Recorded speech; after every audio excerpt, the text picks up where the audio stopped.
sesuatu yang hak ketika dicampur dengan yang batil pasti masalah. Contoh, agama itu hak, makan babi bagi orang Islam itu batil. Maka ketika ada orang makan babi dengan menggunakan bismillah, masalah.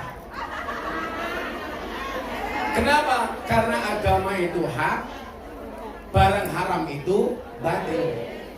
Maka jangan menyampurkan antara yang hak dengan yang batil. Menikah itu hak, selingkuh itu batil.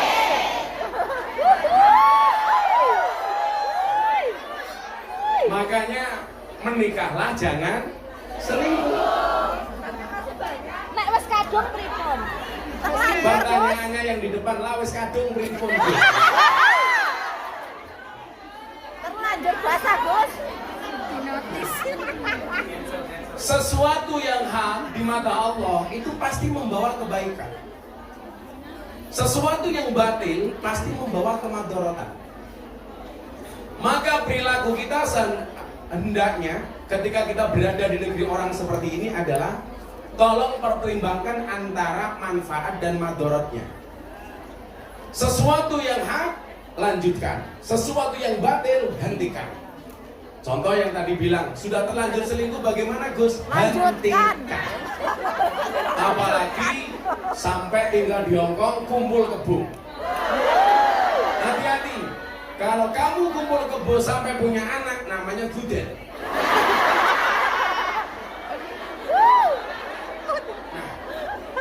Di mana fungsi agama itu? Fungsi agama itu adalah huwallazi arsala rasulahu bil huda wa dinil haq liyudhhirahu 'alad dini kullih wa kafa billahi syahida.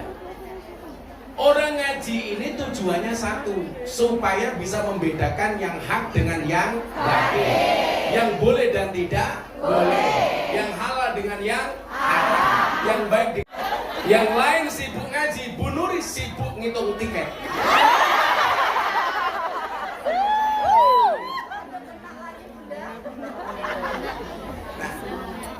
Maka ibu-ibu yang saya muliakan, disitulah fungsi agama.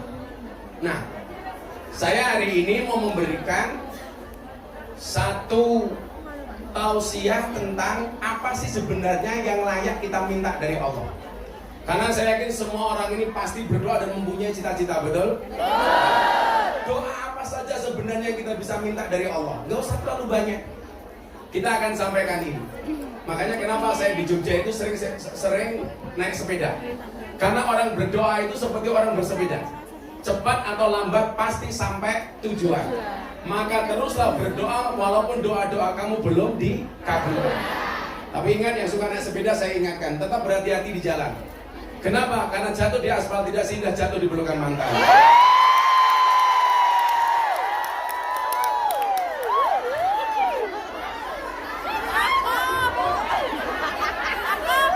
Ada yang punya mantan di sini?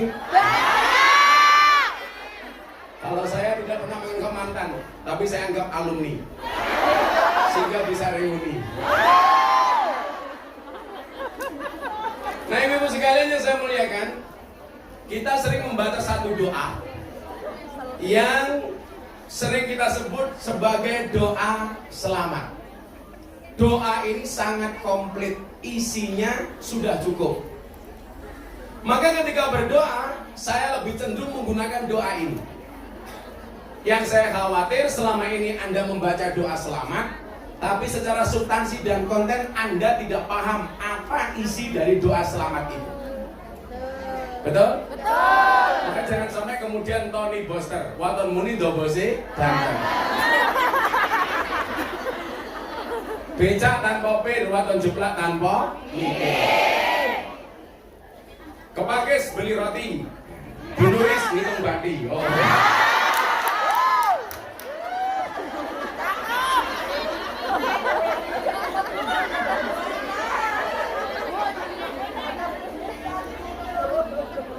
Santai bunuris. Kalau sudah jatahnya pasti datang.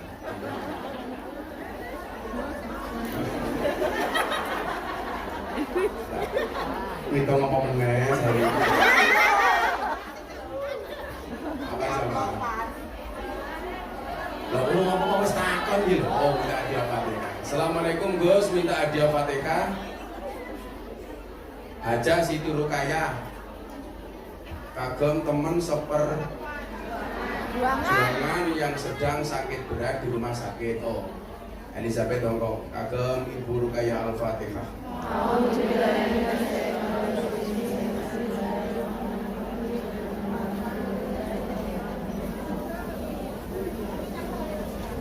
Ya gini aja, nanti yang mau tanya jangan satu-satu kayak kemarin tuh ribet, mendingan ditulis saja di depan. Nah, nanti pertanyaan yang saya baca tak kasih hadiah.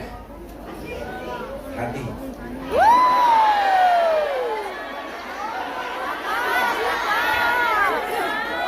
Tapi kalau Bu Nuris ini seperti pohon pisang, punya jantung tapi gak punya hati. Makanya saya bilang, cintailah pasanganmu dengan sepenuh hati, bukan dengan sepenuh jiwa. Kenapa? Karena kalau kamu putus dari pasanganmu cukup sakit hati, tidak sampai sakit jiwa. Tapi kalau ngaji nggak ada suguhan wedangnya itu sakit hati.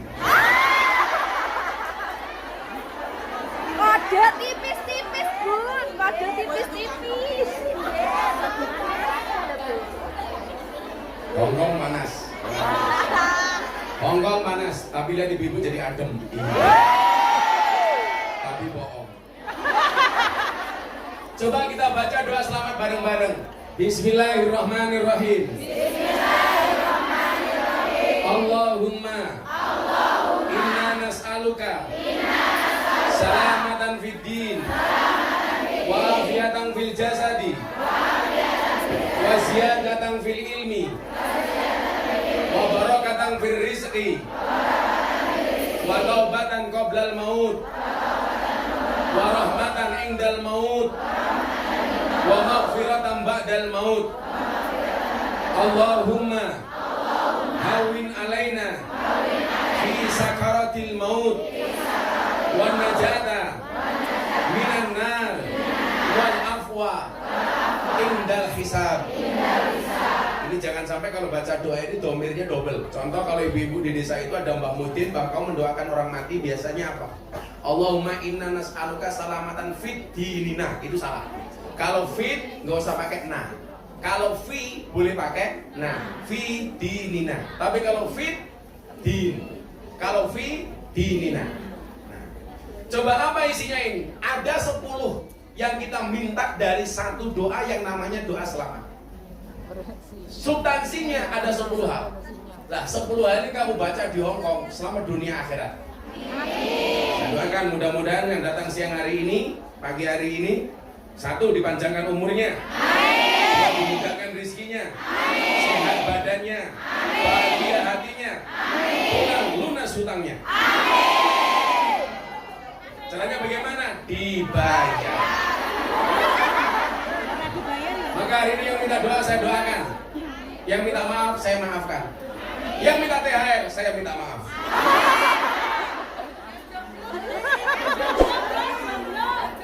Yang jomblo santai, janji Allah Arum 21. Allah menciptakan manusia berpasang-pasangan.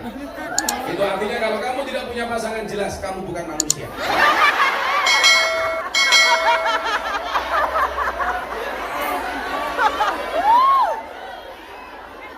Makanya jangan sampai mati dalam keadaan jomblo. Kalau dajjal itu statusnya jomblo. Jadi kalau kamu mati dalam keadaan jomblo, jangan-jangan cucunya dajjal. Biasanya jilbabnya pink.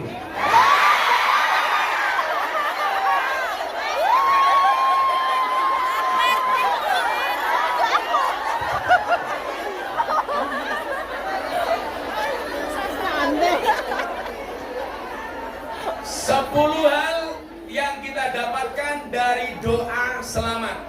Yang pertama, Allahumma inna nas'aluka salamatan fid din. Kita minta selamatkan agama kita. Ibu-ibu yang saya muliakan, gak ada jaminan orang itu lahir dalam keadaan Islam, dimatikan oleh Allah dalam keadaan Islam. Contoh dulu ada artis yang sangat beken, namanya Asmiranda. Bagaimana kemudian Allah memberikan hidayah kepada yang dikehendaki dan mencabut hidayah dari yang dikehendaki. Asmiranda tahu-tahu masuk Kristen. Tapi sebaliknya, kalau Allah sudah punya mau, tahu-tahu orang mendapatkan hidayah Islam. Contoh, Deddy Corbuzier. Contoh, DJ Katy Butterfly. Yang saya Islamkan. Dia kenal saya tahun 2017. Ketika nge-DJ, mohon maaf, cuma pakai sempak dan kotak tok. Saya ketemu di Bali. Malam hari pas dia nge-DJ, saya selesai ngaji. Ketemu saya di ruang tunggu. Pakaiannya sudah seksi. Begitu masuk, saya kaget. Untung saya menggunakan kacamata gelap. Sehingga keterkejutan saya tidak nampak. Hati saya teriak, wow. Seksi. Rezeki matamu.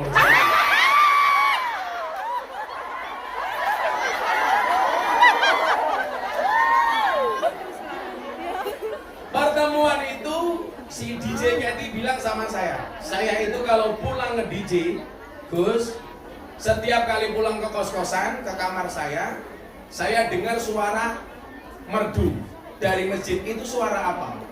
Saya jawab, itu suara adzan. Ternyata apa? Seorang non-Islam DJ Katy waktu itu sangat nyaman ketika mendengar suara adzan. Bagaimana kemudian kenyamanan? Maka Allah bidzikrillah tatmainnul qulub. Kalimat-kalimat thayyib, kalimat-kalimat thayyibah, kalimat-kalimat tauhid itu mendatangkan kenyamanan. Artinya apa? Kalau Anda susah, gak usah jauh-jauh dari kalimat thayyibah. Kalau kamu kan beda. Kalau susah langsung nyanyi Kartonyo Nomor Janji. Yen aku wis wegas suwe-suwe betah. Nuruti kekarepanmu sawayah-wayah. Yen wis tak wandi-wandi aja mlebu muri. Jadi kalau hatinya galau, kembali ke kalimat thayyibah. Lah, ciri orang beriman, Al-Anfal ayat 2 Anda lihat. Ciri orang beriman itu apa? Idza dzukirallahu wajilat qulubuhum. Mendengar kalimat thayyibah, hatinya bergetar. Lah, ini DJ Katy Butterfly zaman non-Islam mendengar adzan gemetar. Mendengar adzan hatinya bahagia. Coba kalau kita di Indonesia dengar adzan kadang-kadang susah. Duhur dengar adzan, Allahu Akbar, Allahu Akbar. Jawabannya apa? Adzan menang.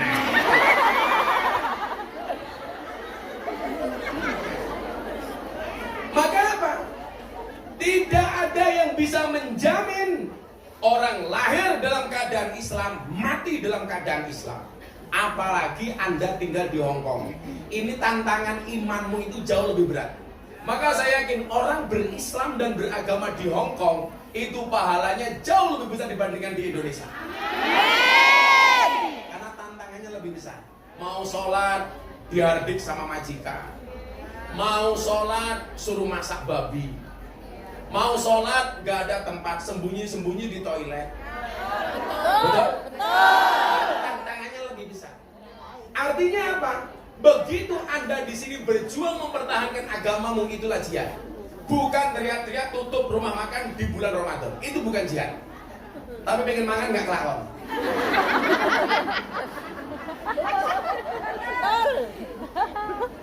Jadi kita minta sama Allah selamatan fiddin. Ya Allah, selamatkanlah agamaku. Maka satu pesan khatib yang pasti disampaikan ketika khutbah Jumat apa? Wala tamutunna illa wa antum muslimun. Janganlah kamu mati kecuali dalam keadaan Islam. Kamu boleh kehilangan uang untuk agama, tapi jangan pernah kehilangan agama untuk uang. Hati-hati. Kamu boleh kehilangan pasangan untuk Allah, jangan pernah kehilangan Allah gara-gara Mas, aku seneng karo awakmu, Mas. Aku pindah agama yo gelem Mas matamu. Biasa-biasa saja itu. Orang baik itu yakin akan diketemukan dengan orang yang baik. Makanya kalau kamu ingin mendapatkan suami yang baik, jadilah calon istri yang baik. Gus, boleh bekerja? Boleh. Kenapa perempuan harus bekerja? Begitu saya belum menikah dengan istri saya bilang, cukuplah kamu menjadi tulang rusukmu, biarkan aku menjadi tulang punggungmu. Karena saya punya prinsip, laki-laki itu tulang punggung, bukan tulang tulung.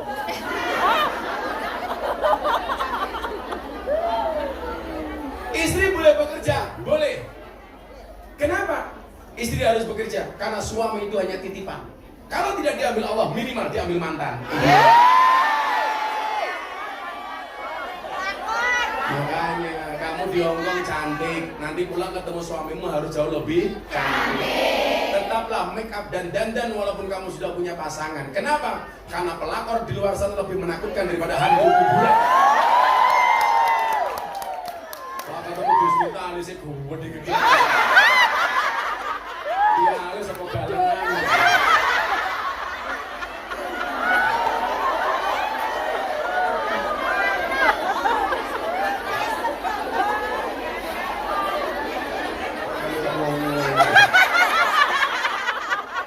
Kan aku kangen kamu.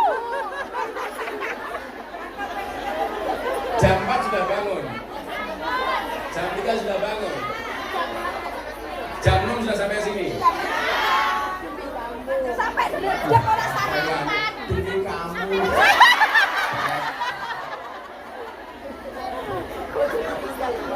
Bojo ditinggal. Jadi mohon maaf. Wala tamutunna illa wa antum muslimun. Ini tugas misi besar kamu di Hongkong. Tidak hanya menyelamatkan ekonomimu, tapi menyelamatkan agamamu.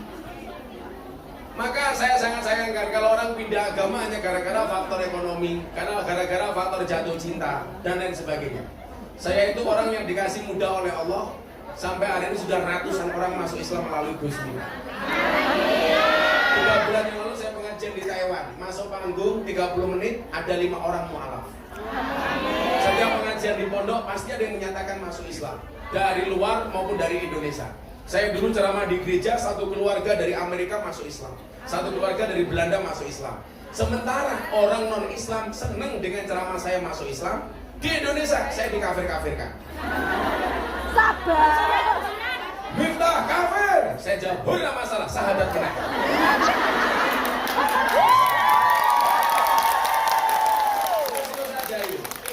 Jadi ciri-ciri mereka katanya orang kafir itu adalah, orang Islam menjadi kafir adalah ketika masuk tempat ibadah agama orang lain. Kalau masuk tempat ibadah agama orang lain dibilang kafir, berarti orang Jawa Tengah banyak yang kafir. Karena masuk Candi Prambanan dan Candi Borobudur. Betul? Berarti kalau juragan kamu punya tempat sembahyangan, memuja, kamu masuk di dalamnya berarti kamu menjadi saya mengucapkan selamat Natal dibilang Kristen. Hati-hati Gus Miftah mengucapkan selamat Natal jadi Kristen, siapa bilang? Saya kemarin hari Ibu mengucapkan selamat hari Ibu. Saya juga tidak menjadi ibu. Masa gara-gara selamat hari Ibu? Hai. Nah, doa selamat ini yang pertama kita minta Allah selamatkan agama kami ya Allah. Bahkan dulu di zaman Nabi Musa alaihissalam ada ulama besar yang mohon maaf, setiap kali dia minta sama Allah, doanya pasti dikabulkan oleh Allah. Dan Anda tahu, ulama besar ini mati dalam keadaan kafir. Namanya siapa? Bal'am bin Bahura. Coba, kalau kemudian Allah mau mencabut hidayahnya, mohon maaf, seorang ulama besar sekalipun bisa mati dalam keadaan alhamdulillah. Kenapa Bu? Kenapa? Karena hidayah itu urusan Allah. Makanya kemarin saya ceritakan, Deddy Corbuzier itu seminggu setelah masuk Islam, dia saya ajak Jumatan di daerah Bintaro. Dia tanya sama saya begini, bro, I will to ask you. Saya ingin tanya kepada Anda, apa Mas? Saya bilang, ini kan orang kalau jawaban yang saya sampaikan ke Deddy harus masuk akal. Bagaimanapun Deddy itu orang cerdas. Deddy itu apa-apa bisa, yang nggak bisa cuma satu, menumbuhkan rambut.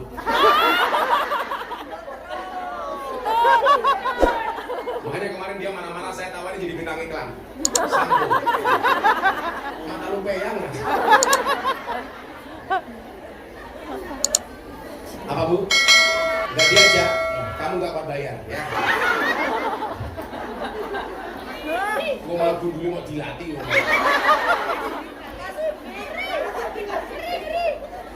Nah pertanyaannya apa? Ini saya sampaikan supaya ibu-ibu di Hongkong ini benar-benar bisa menjaga agama. Saat itu Deddy tanya begini pulang dari Jumatan, bro, bagaimana cara saya menjaga Islam? bagaimana cara saya menjaga iman? Saya tanya sama Dedi, kenapa kamu tanya seperti itu bro? Tadi kan kita Jumatan tuh, khatibnya bilang, janganlah kamu mati kecuali dalam keadaan Islam, kecuali dalam keadaan iman. Saya bilang waktu itu, bro, benar aku yang membimbingmu masuk Islam. Benar kamu belajar Islam dari aku. Aku menjadi wasilah hidayahmu. Tapi ingat, saya tidak bisa menjaga iman dan Islam. Jangankan imanmu, saya juga tidak bisa menjamin imanku sendiri. Kenapa? Yang bisa menjamin keimanan kita hanya Allah. Maka itulah kenapa kita masih membaca kalimat seterusnya sampai mati. Ihdinas siratal mustaqim. Tunjukkan kami ke jalan yang lurus. Kenapa? Karena yang bisa menjamin keberlangsungan hidayah itu hanya Allah. Apalagi kamu tinggal di komunitas non-muslim mayoritas. Tantangannya besar. Akhlaknya harus dijaga, rahmatnya harus dijaga. Maka apa? Minta sama Allah. Kenapa? Karena selain memberikan hidayah iman, Allah juga memberikan musuh yang nyata bagi kita. Namanya siapa? Setan. Innahu lakum aduwwum mubin. Setan itu musuh kamu yang paling nyata. Dan yang perlu Anda ingat, setan itu tidak mencuri rumahmu, setan itu tidak mencuri mobilmu, tidak mencuri sertifikatmu, tidak mencuri depositomu. Tapi setan itu mengintai imanmu dan berusaha mencurinya darimu. Kenapa? Karena setan tahu harta yang paling berharga bagi seorang muslim adalah iman. Maka saya bilang, sak gablek-gablekmu, sak nakal-nakalmu, seberapapun banyak maksiatmu, jangan pernah tinggalkan Tuhanmu. Jangan pernah tinggalkan sholatmu. Aku ora urusan karo maksiatmu. Ku arep nakal kuwi urusanmu. Urusan saya cuma satu. Jangan pernah hatimu kehilangan Tuhan. Pertahankan Tuhanmu dalam hatimu. Kenapa? Karena besok yang kita banggakan di hadapan Tuhan cuma satu, iman yang ada di dalam hati kita. Makanya nyuwun sewu, kok saya nakal? Sama, saya juga punya potensi nakal. Saya ahli maksiat, saya presiden para pendosa. Tapi mohon maaf, pada akhirnya yang selamat adalah ilaman atau Allah bikol bin salim, yaitu orang yang datang kepada Allah dengan hati yang selamat. Bilang hatimu dijogo dong. Benar? Sampun dipageri. Untukmu.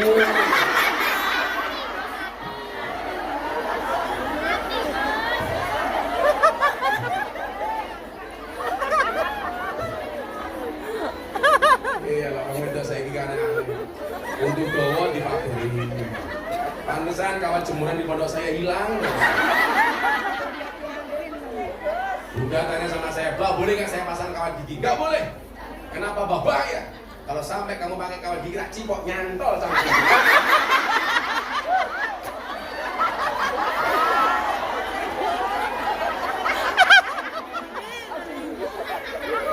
Jadi kalau kamu besok punya suami giginya dipageri, berarti dia setia. Kenapa? Gigi saja dijaga, apalagi hatimu. Tapi saya tidak mengizinkan untuk istri saya. Saya bilang, kamu merasa merongos, santai aja. Ingat, merongos itu adalah mingkem yang tertunda.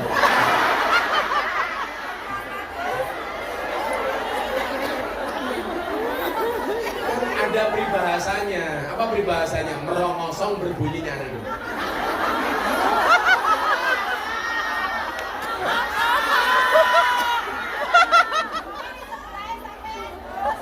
Siapa yang merongos sebelah saya? Oh, yang di belakang ini. Santai aja yuk. Orang merongos itu belum kuliah sudah dapat gelar MSc. Merongos sak cocote.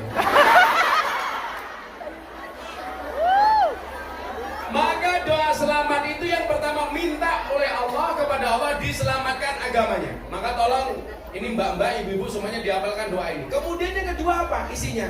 Wa afiyatan fil jasad. Artinya apa? Ya Allah, sehatkanlah badanku. Untuk apa pergi jauh-jauh cari uang tapi badannya nggak sehat, betul? Saya punya teman nikah mewah di hotel bintang 5. Kamarnya presiden suite room. Ngundang artis, nasihat pernikahannya Gus Miftah. Dihadiri oleh pejabat-pejabat negara. Begitu malam pertama, udunan.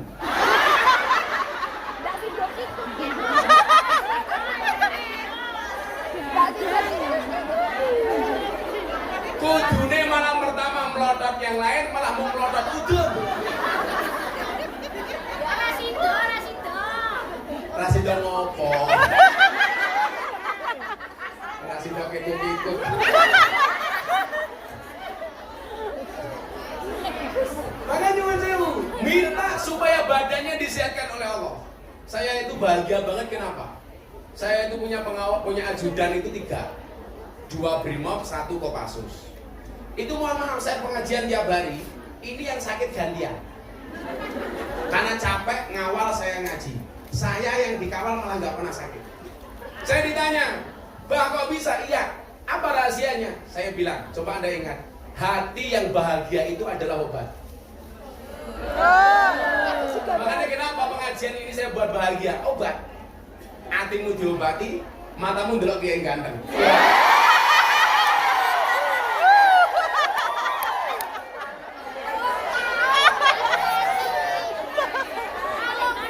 Supaya sehat lahir batinnya gitu loh. Kayak Bunda Nurisjo kan sehat, ndak lunas utangnya. Mosok tiket tahun 2024 April dipakai sekarang. Itu kan bayar utang.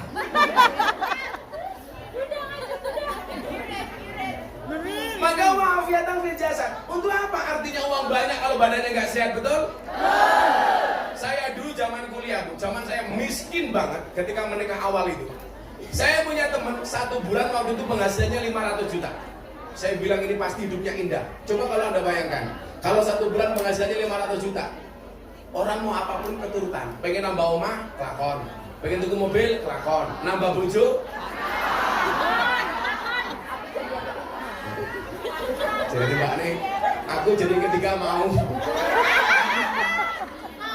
Mbak.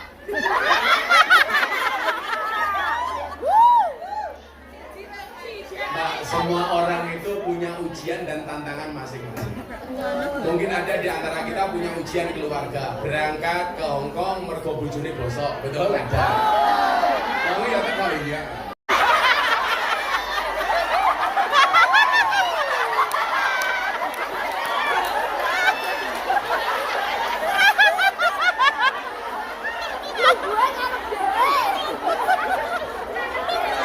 Oh iya melu guyu.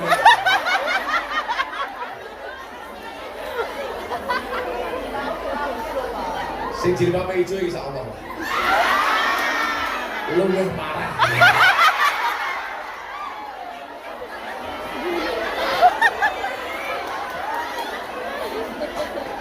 Bukan. Semua orang itu punya ujian masing-masing. Ada yang diuji dengan anaknya, ada yang diuji dengan suaminya, ada yang diuji dengan keluarganya, ada yang diuji dengan orang tuanya, ada dapat ujian ekonominya, macam-macam. Kakean utang. Akan utang. Berarti Gus Ita nggak punya ujian? Oh banyak, banyak. Karena saya dianggap orang famous, mohon maaf ujiannya beda lagi. Saya datangi ibu-ibu pengajian sosialita. Gus, yuk temani saya ke Cina yuk seminggu. Iya. Saya emang ini cowok apaan? Gaya aneh, Pak. Sosok aneh mau matamu.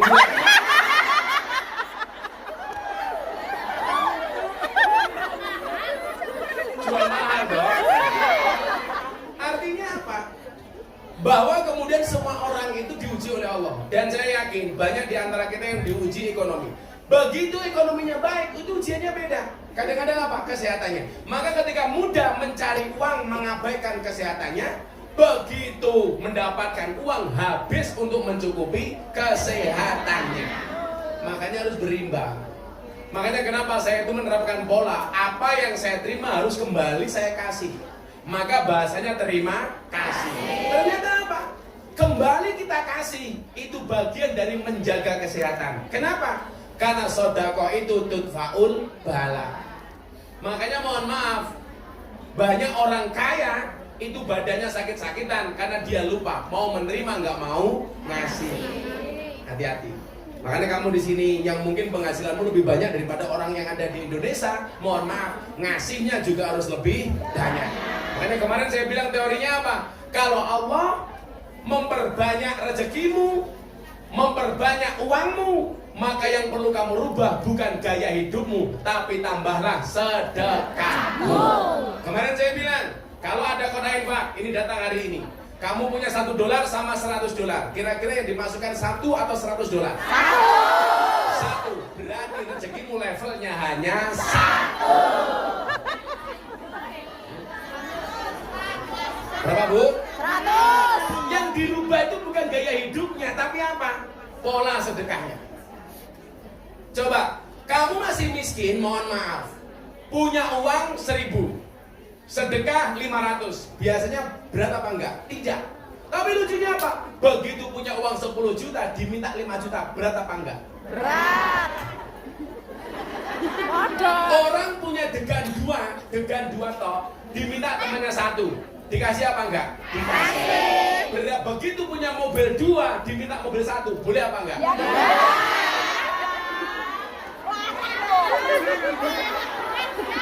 Padahal kan sama konteksnya. Bener nggak? Loh. Ya sudah, kalau tidak bisa saya doakan kamu kelasnya cuma punya degan 2 toh. Nggak akan naik ke 2 mobil. Kita punya uang 1.000, ada kotak infak, dengan ikhlasnya kita masukkan 500 rupiah. Tapi begitu punya uang 100 juta, diminta 50 juta, berat apa enggak? Berarti yang naik apa? Gengsinya, bukan sedekahnya. Coba nanti kita lihat panitia. Yang dimasukkan $1 apa $100? Kalau $1 ya selamanya levelmu hanya $1. Tapi kalau $100 levelmu berarti $100. Tambahin. Duruk mengko. Jadi termasuk bagian dari wa'afiatan fil jasad, menjaga kesehatan badan itu adalah dengan sedekah. Makanya kalau saya bilang sama bunda itu, bunda, kalau terutama hari Jumat, kamu keluarkan sedekah Jumat sepagi mungkin. Kenapa? Karena dalam kitab Wasiatul Mustafa disebutkan, bisa jadi Tuhan menurunkan bala di siang hari, itu tidak jadi gara-gara ditolak dengan sedekahnya di pagi hari. Bisa jadi siang itu dia mendapatkan musibah, tapi gara-gara pagi harinya sudah sedekah, maka sedekah itu menolak musibah yang datang di siang hari. Bisa jadi malam ini kita punya siang, tapi karena siang ini kita sedekah, maka siang itu dibuang oleh Allah. Saya kasih contoh ini, bagaimana kemudian pertambahannya rezeki itu harus kita syukuri dengan sedekah. Kita lanjutkan lagi. Yang ketiga apa? Baru 2 ya. Waziyadatan fil ilmi, bertambah ilmu. Maka kamu berangkat ke Hong Kong, niatnya apa? Kanjeng Nabi lah dawuh, utlubul ilma walau bisin, carilah ilmu walaupun sampai negeri Cina. Hong Kong bagian dari Cina. Berarti yang mengamalkan hadis itu siapa? Awakmu. Jadi niatmu di sini, kamu datang di Hong Kong bukan sebagai kungyan, tapi sebagai santri. Santri kungyan.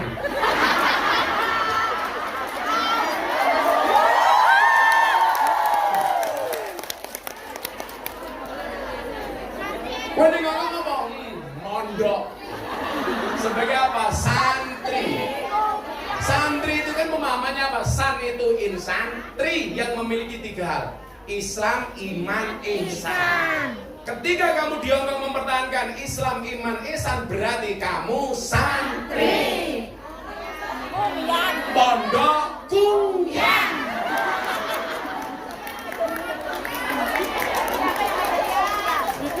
Belajarnya dari mana? Bisa dari YouTube, bisa dari medsos. Sekali-kali menghadirkan Gus Miftah. Walaupun saya yakin Bu Nuris menghadirkan Gus Miftah bukan hanya semata-mata untuk mencari ilmu, tapi membayar utang tiket 2020.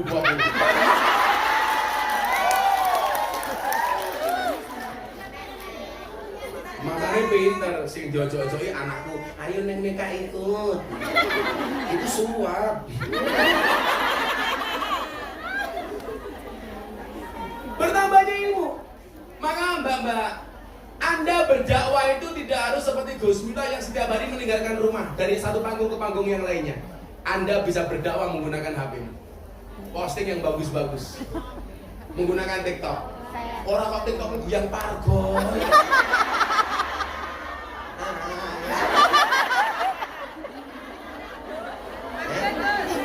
Lagi tren.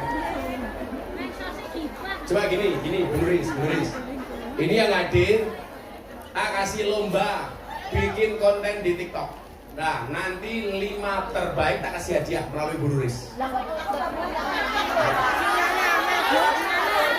Gue medsos, mau TikTok, mau Instagram, mau apa terserah, mau Facebook terserah. Tidak harus sekarang, goblok. Kan perlu ngedit,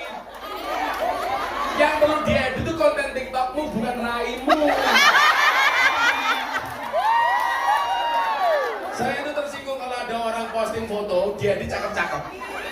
Diedit cakep-cakep baru diposting. Saya tersinggung kepada orang yang suka edit foto cakep-cakep. Kasihan Gus Miftah yang sudah cakep dikira editan.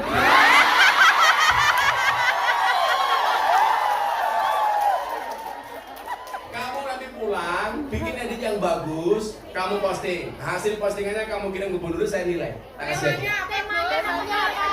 Pengajian kita hari ini yuk.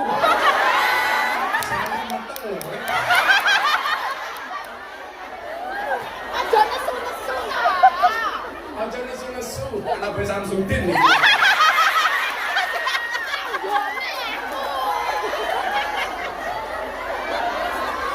Sangel. Kita berdakwah, kamu punya HP, bisa dengan HP-mu. Walaupun HP-nya cross, Xiaomi.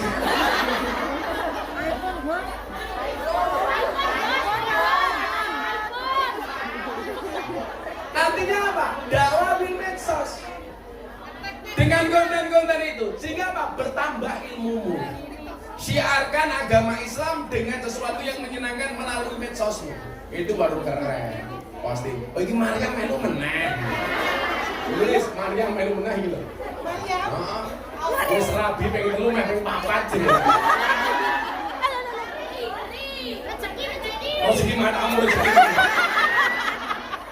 Ya Allah Maryam. Bojo papat mikir beda kabeh.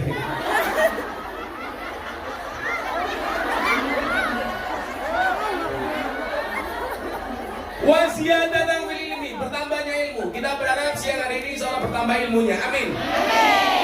Kemudian apa? Wa barakatan fil rizqi.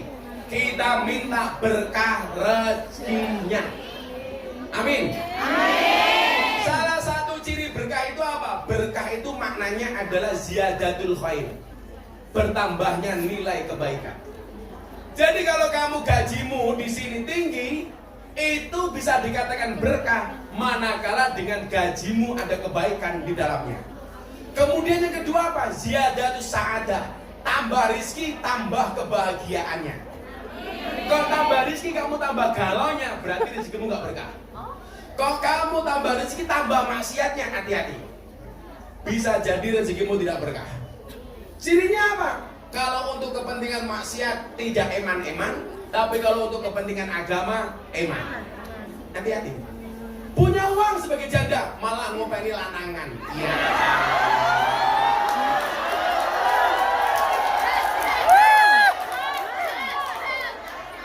Ada yang seperti itu? Uangnya ya teko. Jiwamu ya coklat.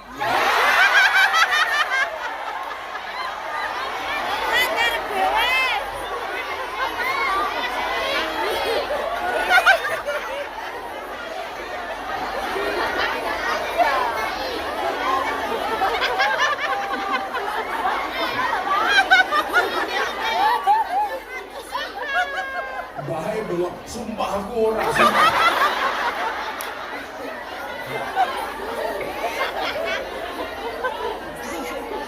Oke juga coklat kok.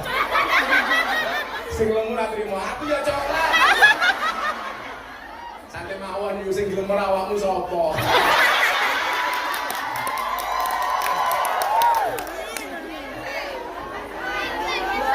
Expired matamu, expired. Ya bojo. Jadi rizki itu berkah, ziyadatul khair, bertambah nilai kebaikannya. Ziyadatul sa'adah, bertambah nilai kebahagiaannya.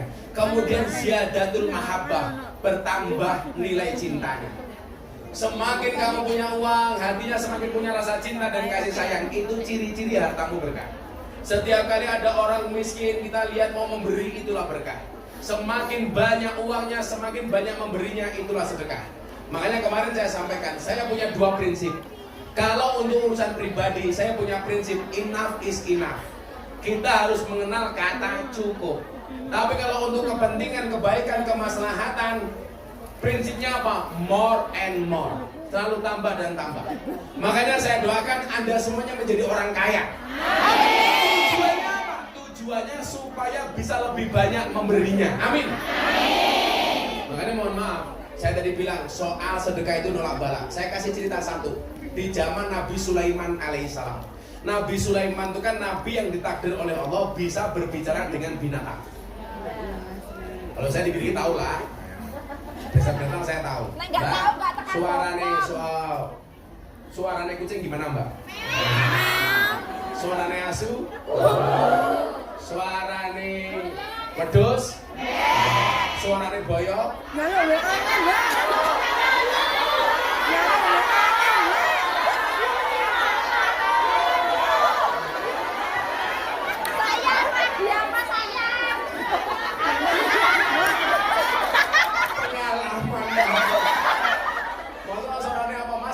Apa ini?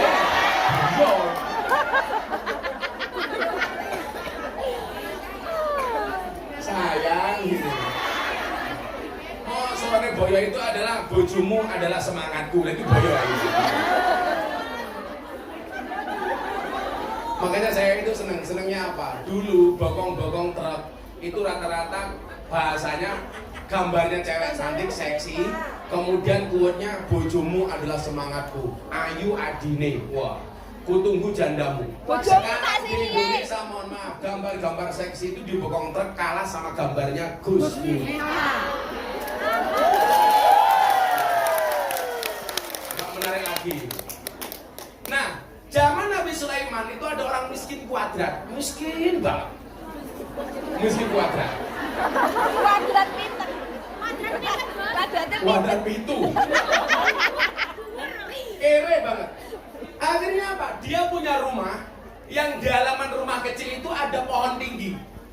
Di atas pohon itu ada untuk ngasih makan anak istrinya. Dia ambil telur dari burung itu. Ternyata yang terjadi apa? Burungnya ini protes kepada Nabi Sulaiman alaihissalam. Sol. Sulaiman. Dijawab kalau Nabi Sulaiman, apa no? Mano. Saya protes. Telur saya diambil oleh orang yang ada di bawah pohon saya. Saya nggak terima. Akhirnya orang miskin ini dipanggil oleh Sulaiman. Mas, kenapa kamu ambil? Sulaiman, saya miskin. Saya tidak bisa memberikan makan kepada anak-anak saya. Maka dengan terpaksa saya mengambil telur itu. Ya sudah, kamu saya maafkan, tapi tolong besok jangan kamu ulangi. Siap Nabi Sulaiman. Sebulan kemudian orang ini kembali mengambil telur itu. Marah Nabi Sulaiman, kenapa kamu ambil? Saya miskin Nabi Sulaiman, saya nggak bisa makan. Akhirnya untuk menjaga pohon ini supaya telurnya tidak diambil oleh si miskin, Nabi Sulaiman menyiapkan 2 setan di situ untuk menjaga pohon itu. Setan, jilbab hijau.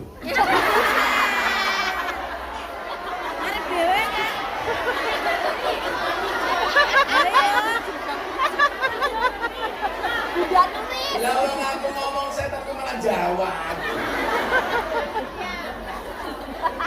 Ciri-ciri setan ini biasanya awalnya lemu lu gue di kursi.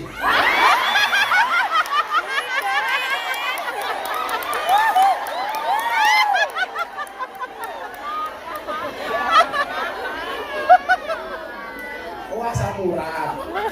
Bunda nulis asam urat. Obatnya gampang, gula batu. Gulanya diwenehke asemnya watune nggih nutuhi urat. Sehingga cerita, orang miskin ini mau naik lagi karena nggak punya uang, nggak punya makanan. Begitu mau naik, ada suara pengemis di bawah dan paring-paring. Dia ingat punya uang 1 repes, punya uang satu-satunya. Begitu mendengar suara pengemis ini, dia tidak jadi naik ke pohon, dia turun. Uang yang dia miliki satu-satunya diberikan kepada pengemis ini. Selesai memberi, dia naik dan bisa ambil telur dari burung itu lagi. Kemudian yang terjadi apa? Setan yang menunggu pohon itu dipanggil oleh Nabi Sulaiman. Hei setan, kamu kan saya suruh jaga pohon itu supaya telurnya tidak diambil oleh orang di bawahnya. Kenapa kamu lalai? Apa jawabannya? Sulaiman, tadinya saya menjaga, tapi gara-gara si miskin itu memberikan sedekah kepada pengemis, saya oleh Allah dilempar ke ujung barat dan ke ujung timur. Coba. Padahal mohon maaf, sedekahnya hanya 1 rupiah, 1 repes saja. Ini menggambarkan bahwa kemudian ternyata sedekah itu bisa menolak bahkan dari godaan iblis. Artinya apa? Kalau kamu tinggal di Hongkong punya banyak uang, kok cenderung hatinya pengen berbuat maksiat, tolong pageri kemaksiatan itu dengan sedekah. Kok kue duit malah hatinya pengen berbuat dosa, pengen selingkuh, pengen ini, pengen itu, pageri amal-amal itu dengan sedekahmu supaya nolak balak. Kok aku duit pengennya dugem wae ya umpamanya. Saya dipageri supaya tidak terjerumus kepada perbuatan maksiat itu dengan sedekah. Itu insya Allah berkah rezekinya. Amin. Udah nomor berapa? 4. Yang kelima apa? Wa taubatan qoblal maut. Minta taubat sebelum mati. Artinya apa? Sak nakal-nakalmu, sak dablek-dablekmu, insya Allah kita dimatikan dalam keadaan terbaik. Amin. Ya Allah, matikan aku dalam keadaan husnul khotimah. Amin. Senakal apapun saya ya Allah. Amin. Loh, bisa Gus? Bisa. Karena Allah memberikan kesempatan kita bertobat sampai najak, sampai sakratul maut. Masih punya kesempatan untuk bertobat. Maka jangan gampang menghakimi orang lain salah.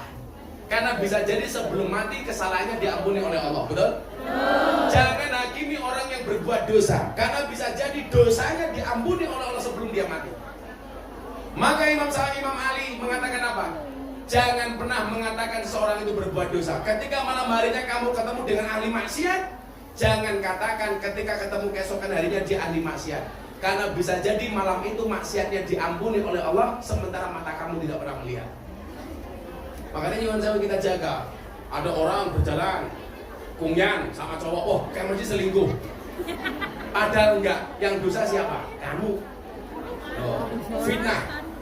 Kalau saya itu bisa melihat ini istrinya atau selingkuhannya atau seperti apa bisa dilihat ketika di restoran. Yang bayar siapa?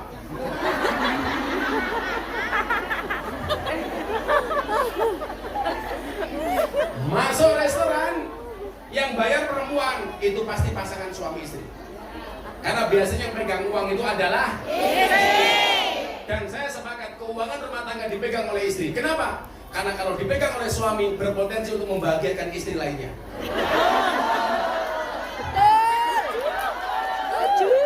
Kerja ning Hongkong, duit dikirim ning omah. Ternyata orang di bangun omah malah ganti gendaan nih. Ganjot.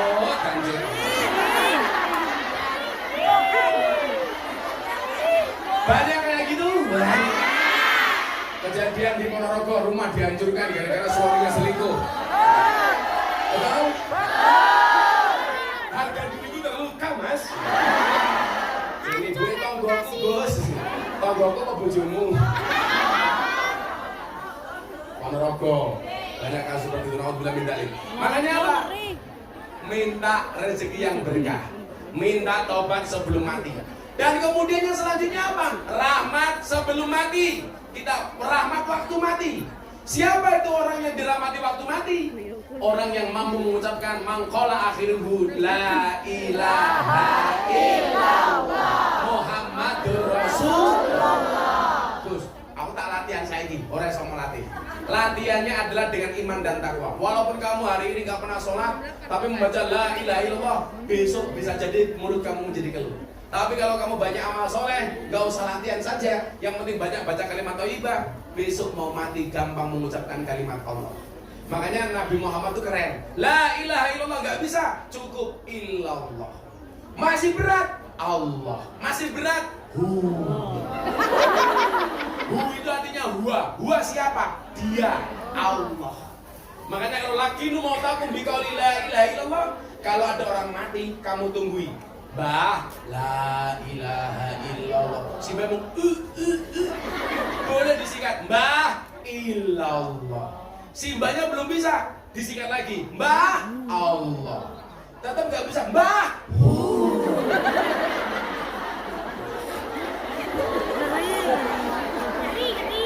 Si mbahnya tangik matamu cuy.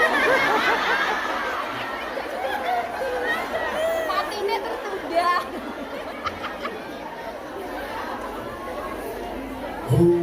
Allah. Rahmat ketika mati.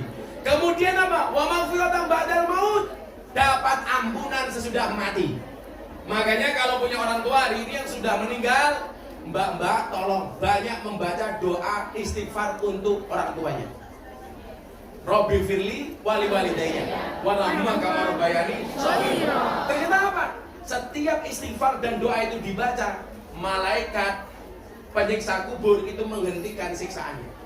Makanya banyak orang tua yang disiksa dalam kubur kaget. Kenapa? Siksamu kamu hentikan oleh malaikat. Karena anak-anakmu membacakan istighfar untukmu. Dan mohon maaf, Anda transfer uang ke Indonesia bisa salah alamat. Anda transfer uang ke Indonesia bisa tidak nyampe tempat. Tapi kalau Anda transfer doa, pasti sampai orang tua. Robbi firli ya Allah wali walidayya. Ya Allah ampuni saya, ampuni orang tuaku ya Allah. Jangan pernah berhenti. Sambil saya Robbi firli wali walidayya. Boleh. Sambil ngurusi juraganmu, majikanmu, Robbi firli wali walidayya. Paling dia tanya, jangan kamu ngomong-ngomong.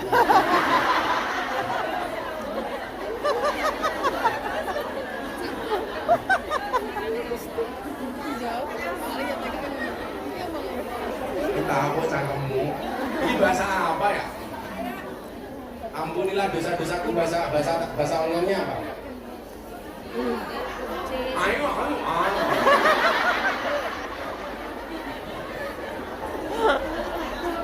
Sampai biasanya ngomong Hongkong. Bu Nuris kalau melayani suami juga ngomong Hongkong. Hai.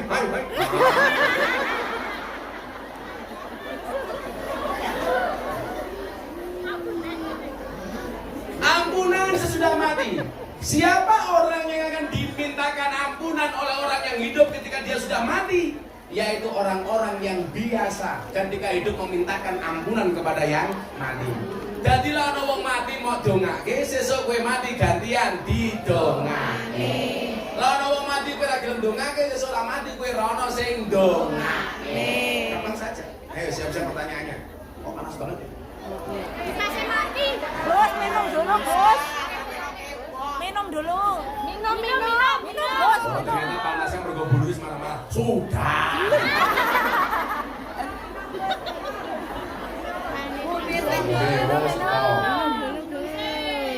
Rano kopi nih ya? Kopi.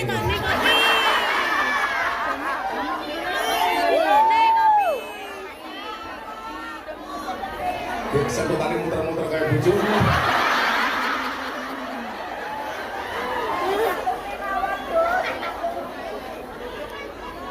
Jadi bedanya Gus Wita sama suaminya Bunda Nuris. Kalau Gus Wita kayak mic ini. Kalau bojone Bunda Nuris kayak ini.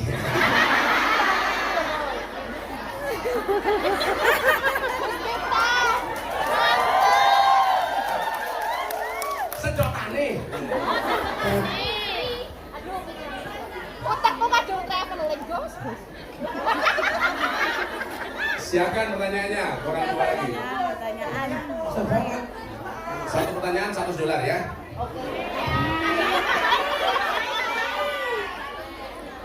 Kemudian apa? Allahumma hawwin alaina fi sakaratil maut. Ringan waktu sakaratul maut. Kan orang itu kadang-kadang membaca Allah saja susah. Lah, kalau diringankan gampang.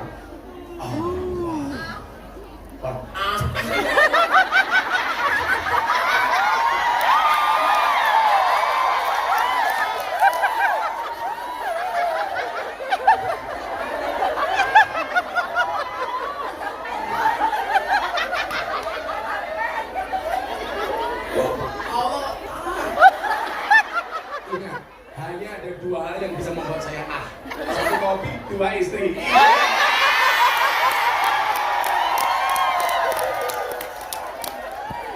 Jujur.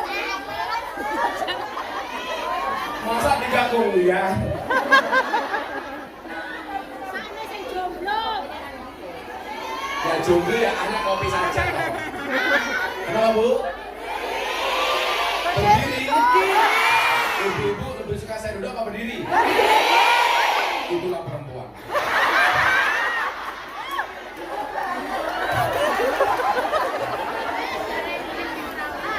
Wanajata minan nar. Yang selanjutnya adalah kita minta diselamatkan oleh Allah dari api neraka. Amin. Amin. Kemarin tak kasih undang-undang. Kalau membaca Quran ada kalimat final, itu tolong berhenti. Final. Baru diteruskan hum fiha khalidun. Tapi kalau fil jannah masuk surga langsung diteruskan fil jannatil lati hum fiha khalidun. Kenapa? Karena masuk surga itu selama-lamanya. Kalau orang sudah masuk surga, nggak mungkin kembali ke neraka. Tapi kalau orang masuk neraka, masih bisa keluar masuk surga. Makanya besok panitia di sini pengajian saya doakan. Saya besok masuk surga ditemani sama panitia pengajian ini. Amin. Tapi ya itu, begitu saya masuk, mereka keluar lagi.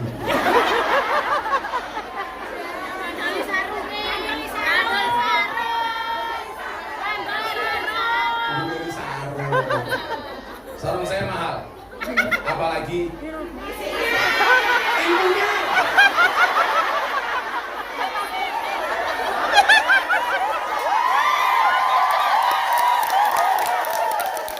Ilmunya kok isinya.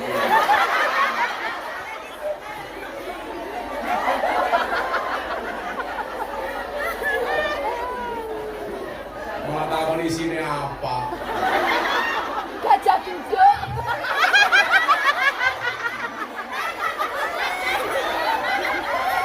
Yang terakhir, wal aflah idal hisab. Kita minta dia maafkan ketika amal dihitung. Kalau begitu amal kita dihitung lebih banyak amal buruknya, kita minta sama Allah. Mudah-mudahan dimaafkan oleh Allah. Amin Allahumma. Ya, panitia minta kita selawatan dulu. Panitia yang mau kodain. Bapak Eno Ibu Mus.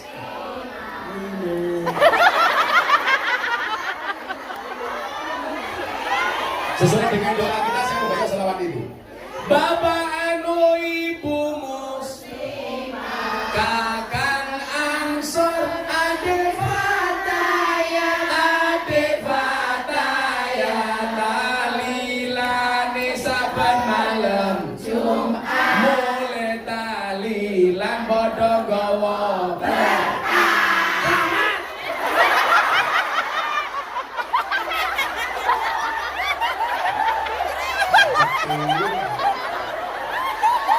Talilane saben malam Jumat, mulai talilan padha gawa. Salatullah salamullah ala toha rasulillah. Salatullah salamullah ala yasin habibillah. Salatullah salamullah ala yasin habibillah. Ini selawat persatuan. Ada NU, ada Muhammad, iya. Ada Muslimat, ada Asia, ada Asia. Semua akur jaga uhuwa Indonesia makmur, rakyatnya berkah. Amin. Semua akur jaga uhuwa Indonesia makmur, rakyatnya berkah.